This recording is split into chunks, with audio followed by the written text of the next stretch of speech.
332 a.C. La isla fortaleza de Tiro, considerada inexpugnable, es atacada. El único hombre con la audacia para intentar tal asedio es Alejandro Magno. Su ambición parece no tener límites. El momento es una batalla crucial en la misión de conquista de Alejandro. Es un mundo cruel en el que se gobierna por la fuerza. La clave para la victoria será la catapulta, una máquina diseñada para destruir todo lo que esté a su alcance. La catapulta cambia por completo la naturaleza de la guerra. Pero Alejandro necesitará poner sus catapultas a distancia de tiro para tener éxito y su enemigo está dispuesto a luchar hasta el último hombre.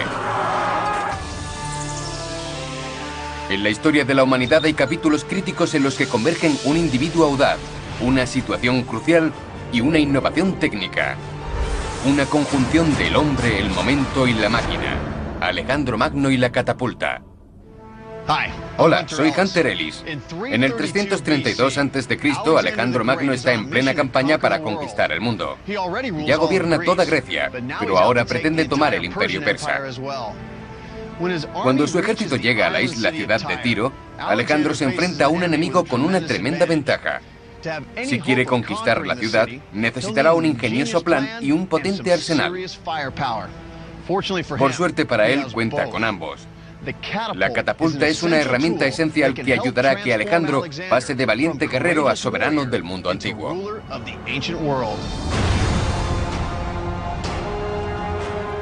En Tiro, debe apoderarse de un enclave amurallado a 500 metros de la costa, protegido por una flota y un fiero ejército.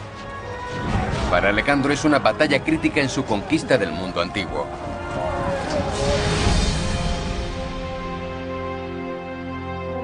Cree que su destino es propagar el estilo de vida griego por toda Asia.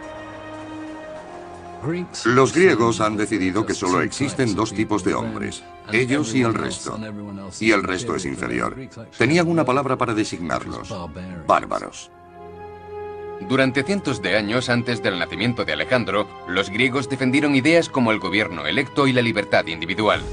Esto contrasta enormemente con otros grandes regímenes de la época, en especial el persa.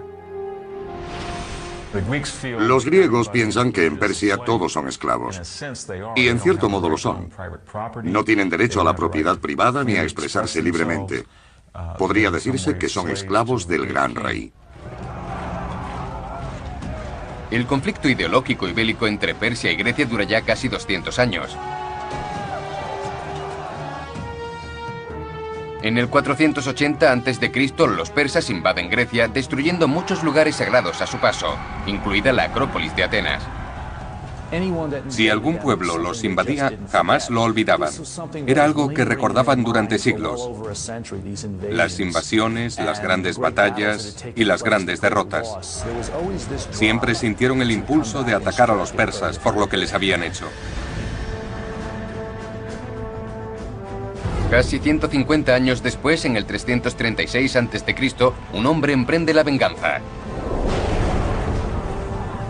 Es Alejandro Magno, que con solo 20 años asume el mando del más temible ejército del mundo griego. En los próximos 13 años, guiará a sus guerreros en un avance que cubrirá más de 17.000 kilómetros a través de 3 continentes. Es educado en la creencia de que los persas son el enemigo. Saquearon Grecia en el pasado. Hay una cuenta que saldar. Y él es el hombre para hacerlo. Una de las máquinas de guerra más potentes de Alejandro es la catapulta, entonces llamada balista, del griego ballo, que significa arrojar. Utiliza la fuerza de la tensión para lanzar proyectiles de 13 kilos a más de 140 metros contra las fortificaciones enemigas. Las catapultas introducen un nuevo elemento en la historia militar griega. Ahora la tecnología puede ganar o perder una batalla, cuando en el pasado todo se basaba en el valor y la fuerza personal. Pero Alejandro ve un potencial incluso mayor en la balista y obliga a sus ingenieros a mejorar su tecnología. La mayoría de los líderes se contentan con utilizar arcos, flechas y lanzas. Pero Alejandro comprende lo que los ingenieros pueden hacer y explota esa capacidad en sus conquistas.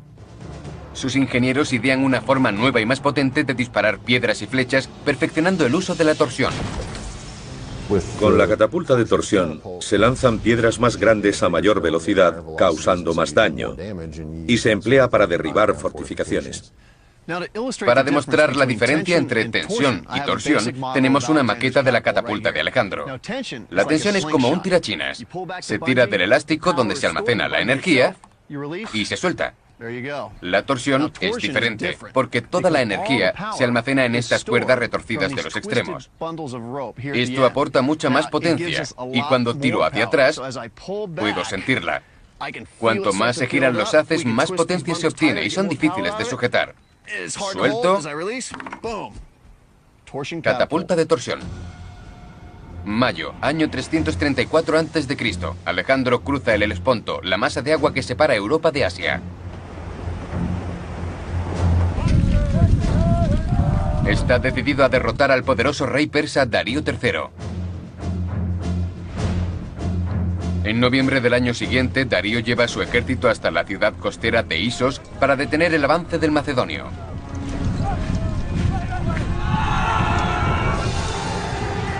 Superado en número, Alejandro utiliza su habilidad militar y la fuerza de su caballería para atravesar las líneas enemigas.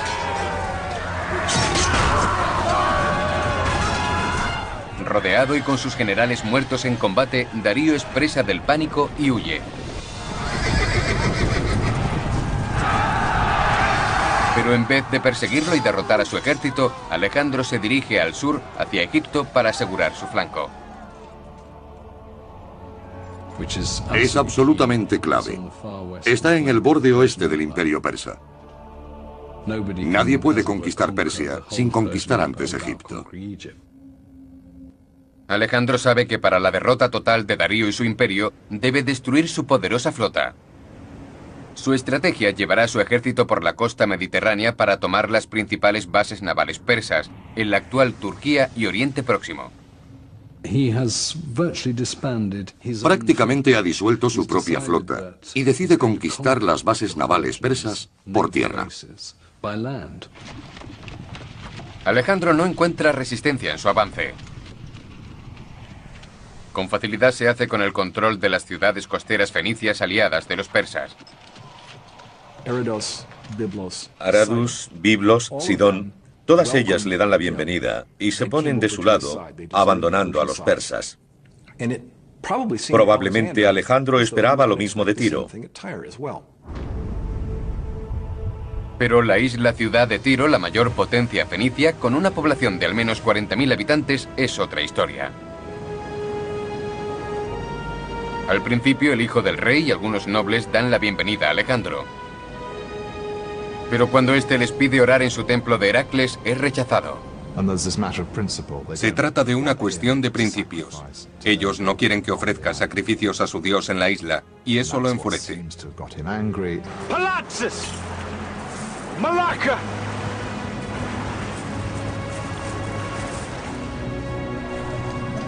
Alejandro decide tomar la ciudad por la fuerza. Pero antes de hacerlo, da a los tirios una última oportunidad de cooperar. Envía a la ciudad mensajeros desarmados que les ofrecen la oportunidad de rendirse.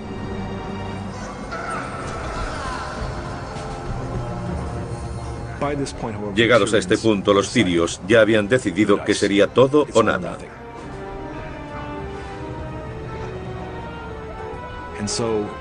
Como respuesta a Alejandro, suben a los dos enviados a las murallas para que estén a la vista de los macedonios y sus aliados fenicios. Les cortan el cuello y los arrojan al vacío.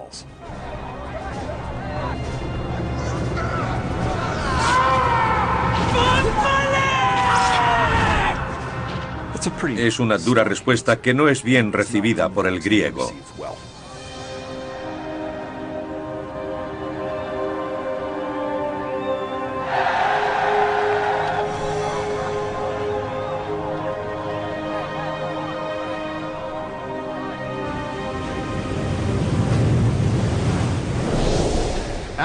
Alejandro tiene la intención de tomar Tiro como sea, y ese insulto lo impulsa aún más. Sabe que no puede dejar sin conquistar la ciudad más poderosa del reino fenicio, y decide que Tiro será un ejemplo para todos aquellos que se resistan. Debe ser destruida. Pero Alejandro tiene un problema. No hay forma de acercar a la isla sus máquinas de guerra, catapultas, arietes y torres de asedio.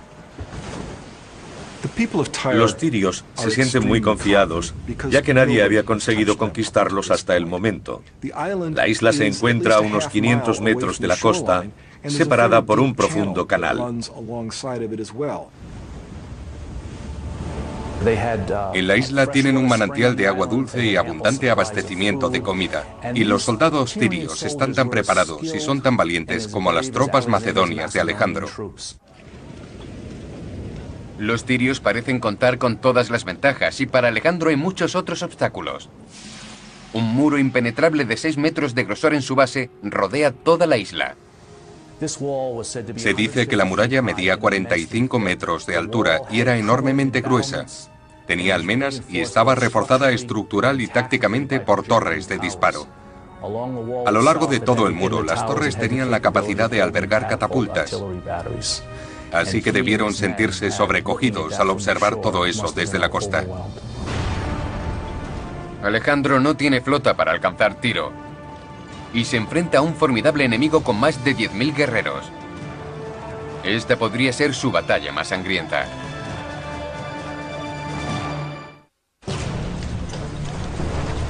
Enero 332 a.C.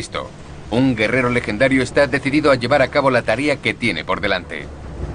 Su éxito requerirá un implacable plan de ataque. El hombre, Alejandro Magno. El momento, el asedio de Tiro.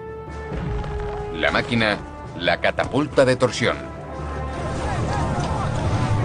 Alejandro se embarca en un proyecto sin precedentes para invadir la ciudad que se encuentra frente a la costa del actual Líbano.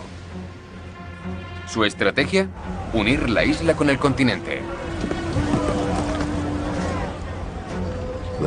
La isla se encontraba a unos 500 metros de la costa. El primer reto era acceder a la ciudad. Es imposible atacar si no se puede llegar hasta ellos. Alejandro ordena la construcción de un istmo artificial de 60 metros de ancho, un dique con los recursos disponibles en la zona. Es algo que no se había hecho nunca. Pero él cuenta con los suficientes ingenieros como para estar seguro de poder lograrlo.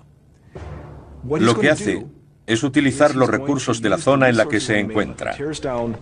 Derriba la ciudad de tierra firme, la vieja Tiro, que así se llamaba, y usa los escombros. También trae madera de las montañas del Líbano, el famoso cedro del Líbano.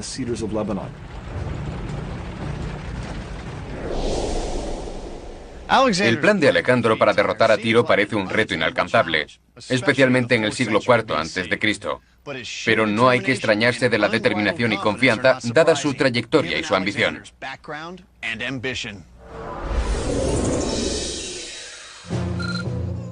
Alejandro nace en Pellas, Grecia, en el 356 a.C.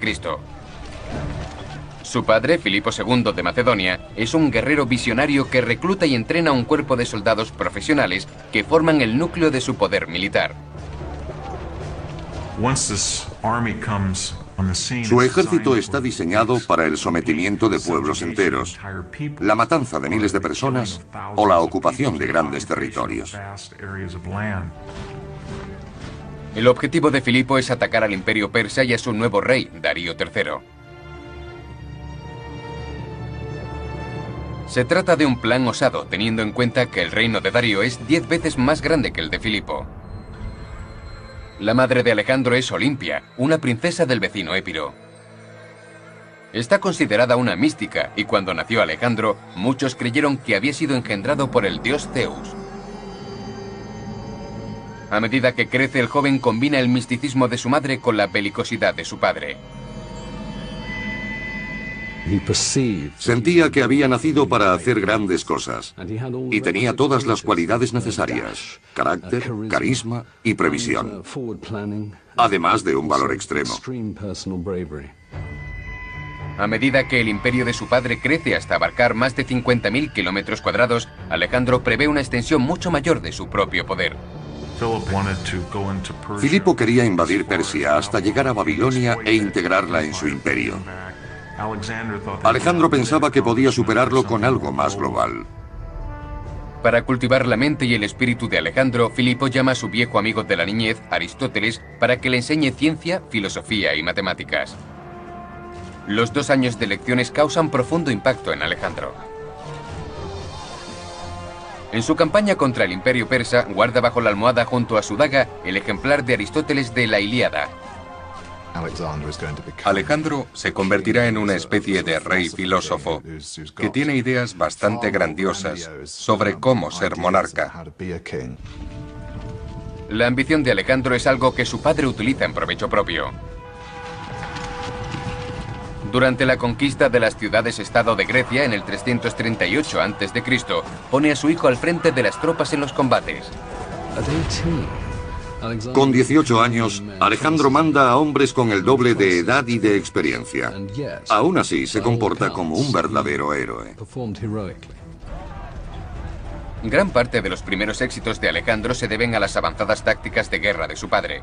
Filipo revoluciona la tradicional formación de batalla griega conocida como falange, una columna de infantería pesada. Él decide eliminar parte de la pesada armadura y sustituir sus lanzas de 2,5 metros por unas picas llamadas sarisas de casi 5 metros. Eso significa que no solo pueden alcanzar las 3 primeras filas enemigas, sino también la cuarta y la quinta. Ello supone casi un 40% más de potencia letal. La apretada falange forma un denso muro de escudos y lanzas. En su lento avance es capaz de atravesar casi cualquier resistencia. Tienen un centro duro como una piedra, que sería la falange, y caballería en los flancos para el ataque. Era una táctica sin precedentes en la época.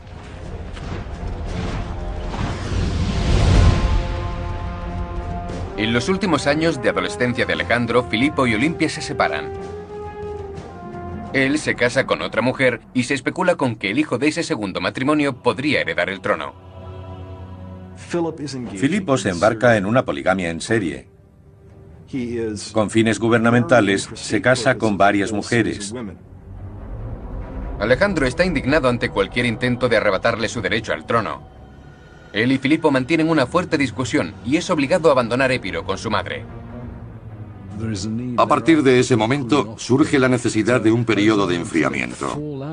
Alejandro y Filipo tuvieron un serio enfrentamiento en el último año de vida del padre.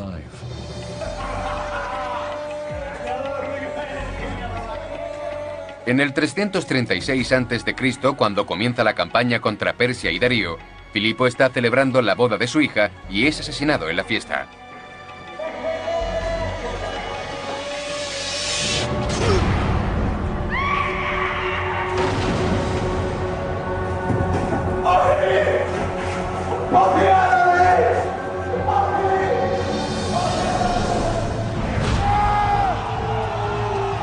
Rápidamente Alejandro se hace cargo del reino. El hijo consolida su poder matando a una serie de personas, príncipes rivales y pretendientes al trono, mucho más cercanos a Filipo que él. Con tan solo 20 años, Alejandro está decidido a lograr aquello con lo que Filipo solo había soñado, derrotar al imperio persa. Pero primero debía consolidarse como nuevo líder del reino de su padre. En el 335 a.C. aplasta rebeliones en varias zonas de Grecia, sobre todo en la ciudad de Tebas. Alejandro toma la ciudad y la arrasa. Eso conmociona a todo el mundo heleno. Tebas es una de las más grandes y prestigiosas ciudades-estado y ahora está en ruinas. 6.000 tebanos son masacrados en un día. Esta despiadada acción demuestra la ventaja psicológica de Alejandro sobre sus enemigos.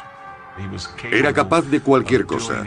Era impulsivo, lo que causaba cierta sensación entre sus enemigos de que era imposible predecir sus movimientos. Bajo su mando y temido por todos, tiene un ejército de los soldados mejor adiestrados del mundo. Con 30.000 hombres, su fuerza no tiene igual. A Alejandro no le preocupaba lo que pudiera hacerle el enemigo, sino lo que iba a hacerle él. Eso es un modo de pensar muy diferente. Estimula a sus soldados con su confianza y capacidad y con la camaradería que comparte con ellos. Querían a Alejandro, lo seguían y hacían cuanto les ordenaba, pero nunca les pidió nada que no hiciera él mismo. En los 2 años siguientes, desde el 334 al 332 a.C., Alejandro dirige a su ejército a través de la actual Turquía y sale victorioso de todas las batallas. Pero el sitio de Tiro es una lucha muy diferente. Tiene que conquistar una isla fortificada a unos 500 metros de la costa.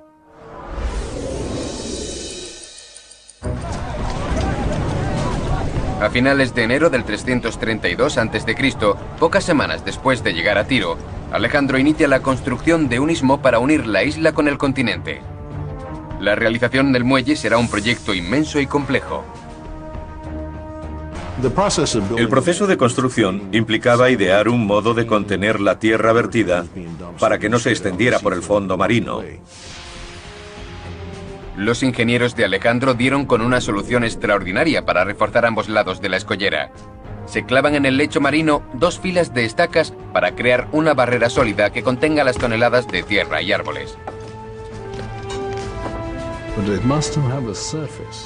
Debía ser una superficie bastante plana, para que las máquinas de guerra pudieran avanzar por ella. Por ese motivo crearon una estructura de piedra y madera. A medida que la construcción se encuentra con las corrientes mediterráneas, el avance se ralentiza. A medida que se acercan a Tiro, hay más profundidad y las corrientes son más fuertes. Están a mayor distancia de sus recursos de avituallamiento y bajo el ataque constante desde la ciudad. Para proteger a sus trabajadores de los arqueros y catapultas, Alejandro construye una torre defensiva a cada lado del dique. Desde allí, sus arqueros disparan a las naves tirias. A pesar de las dificultades, 2 meses después, el istmo se acerca significativamente a Tiro. Ahora la amenaza del ejército de Alejandro se convierte en verdadera preocupación. Su flota entra en acción, lanzando una serie de asoladores ataques contra los equipos de construcción. Alejandro no contaba con barcos para protegerse de los tirios, y estos podían desembarcar y asaltar a sus trabajadores, que traían madera de las montañas del Líbano. Para atacar a los trabajadores, los tirios construyeron un ingenioso barco de proa alargada que llegaba al muelle. Enviaron un barco lleno de calderos con líquido en ebullición, azufre y fuego. Cuando el barco se estrelló contra la escollera, el líquido combustible se extendió por todas partes, destruyendo la obra. Las llamas lo queman casi todo. El istmo, las máquinas de guerra y las torres. Y los restos son barridos por las fuertes corrientes mediterráneas. El ataque destruye meses de trabajo y podría desbaratar el plan de Alejandro.